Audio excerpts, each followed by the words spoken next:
यो शीतल चिनीको पातलाई यसरी सट्ट लाएर निकाल्ने पहिला। यो शरीरको लागि अत्यन्तै रामबाण हो। यसले डिटक्सको काम गर्छ, शरीरभित्र रहेका सम्पूर्ण विकारहरूलाई बाहिर फालिदिन्छ। श्री कालीमा योग साधना केन्द्र बेलासपुर बाँके गीताको छतमा यो बिहान बिहान आउनुहुने साधक साधिकाहरूको लागि हामीले यसमा विभिन्न जडीबुटीहरू मिसाएर अनि गुडको साथमा पकाएर यसलाई सेवन गराउँछौँ। योगा क्लासको अन्त्यमा हामीले यो दिव्य पेय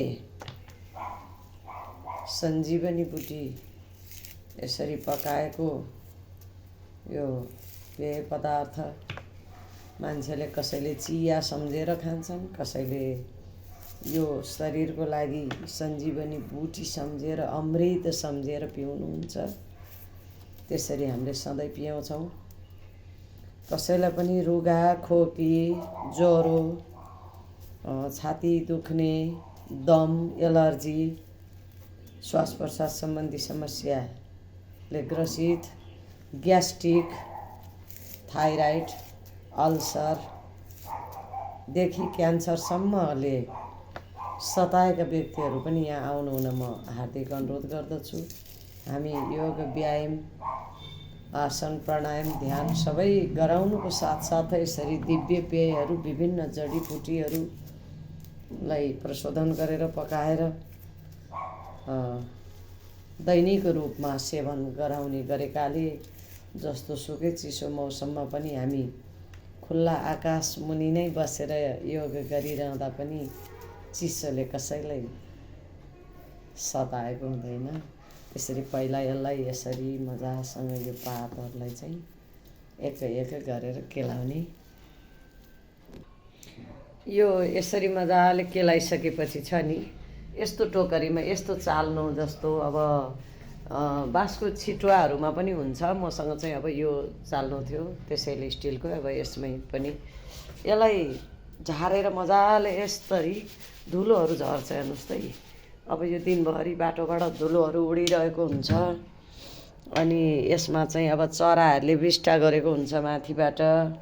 त्यसपछि यसरी धुलो फोहोरहरू हुने भएकोले यसलाई यसरी एक एक गरेर सबै झारेर राम्रोसँग अनि यसलाई यसरी अब धुनुपर्छ। यो छान्नामा राखेर मजाले हामी यसरी धुन्छौँ। यसलाई छलछली धोएर सुकाएर हामीले यो शीतल चिनी यसलाई मोरङ्गा पनि भन्छ, आफ्नै नाम छ, धेरैवटा नाम छ यसको। यस्तो शुद्धसँग यसलाई सफासँग धोएर बल्ल हामी प्रयोग गर्छौँ सुकाएर। यो हामीले कुनै पनि चिजहरू अब जस्तो बोटबाट टिपेर ल्याएर डाइरेक्ट प्रयोग गरिहाल्नु पनि हुँदैन। यसरी धोएर अनि बल्ल यो युज गर्नुपर्छ कि धोएर अनि यसलाई घाममा सुकाउनु पनि हुँदैन, डाइरेक्ट घाममा नसुकाउने यसरी धोएर चाहिँ यसरी पानी तर्याएर यसरी पानी तरिने गरी राखिदिने। शीतल चिनी भनेर चिन्नुहुन्छ भने, कसैले यसलाई मोरिङ्गा भनेर चिन्नुहुन्छ भने यसका वैज्ञानिक नाम छ अनि धेरै नामहरू होला। तराईतिर यसलाई सैजान भनेर चिन्दो रहेछन्। यो लामो लामो बोडी जस्तो कोसा फल्छ गर्मीको समयमा। त्यो कोसालाई चाहिँ सब्जी अचारको रूपमा पनि प्रयोग गर्न सकिन्छ। त्यसको दानाहरू फल्छ, त्यसैको बिउबाट चाहिँ बेर्नाहरू उत्पादन हुन्छ। ल हामीले यो अब जाडोभरिलाई पुग्ने गरी यसरी मैले चाहिँ यसलाई प्रशोधन गरेर अनि यसलाई चाहिँ अब राम्रोसँग शीतलमा छायामा नै यसलाई राखेर अनि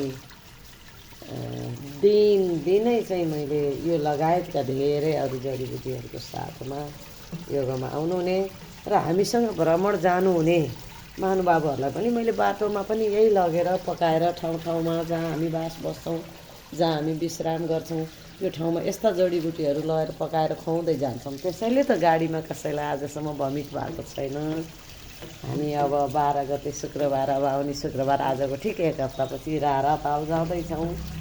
कोहीले पनि चिसो हुन्छ कि भनेर डर मान्नु पर्दैन, छैन चिसो। बाटोमा हामी चिसो तातो सबै कुरा अनुकूल मिलाएर हरेक खालका चाहिँ यो जडीबुटीको प्रबन्ध गरेर नै हामी हिँड्ने गर्छौँ। त्यसैले टुरमा जानेहरूले पनि चिन्ता नमान्नु होला। ल अब यो दैनिकको लागि चाहिँ नि जाडो महिनाभरिको लागि यो मोरिङ्गा प्रशोधन गरिरहेको छु। मैले यसलाई एकैछिन अब यो पानी तरिनको लागि मात्र यसरी राखेँ पानी तरिनको लागि यो मोरिङ्गालाई।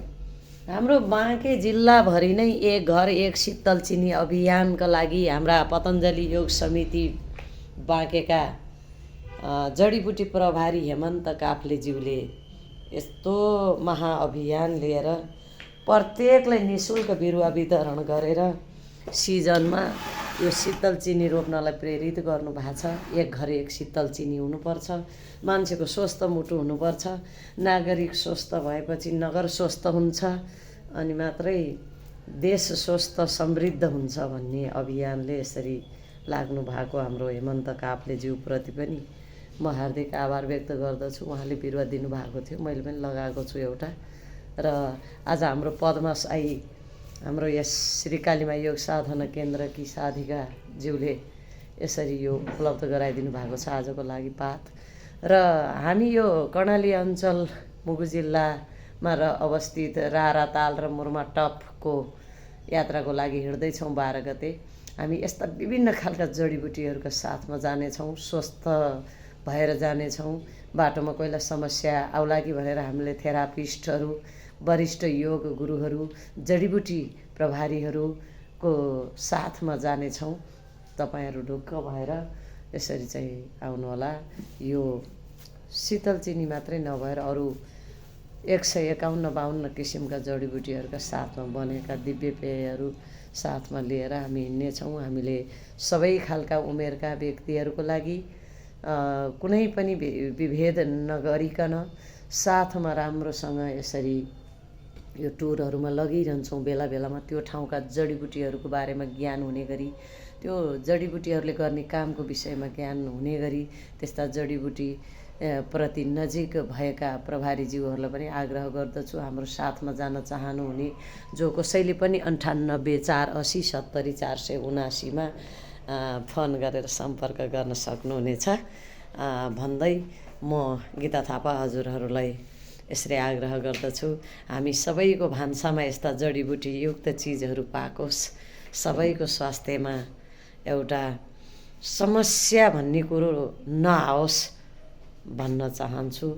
र हाम्रो योग व्यायाम ध्यान आसन प्राणायामको साथमा हाम्रा खानपानहरू सुधार सबै भयो भने हामी स्वस्थ रहन सक्छौँ भन्दै हामी यसरी योगमा हिँड्दा योग गर्दा र यात्रामा तीर्थयात्रा भ्रमण जहाँ पनि हिँड्दाखेरि जडीबुटीको साथमा हिँडेको कारणले आज वर्षौँदेखि हिँडिराख्दा पनि कसैलाई कुनै समस्याहरू आएको छैन।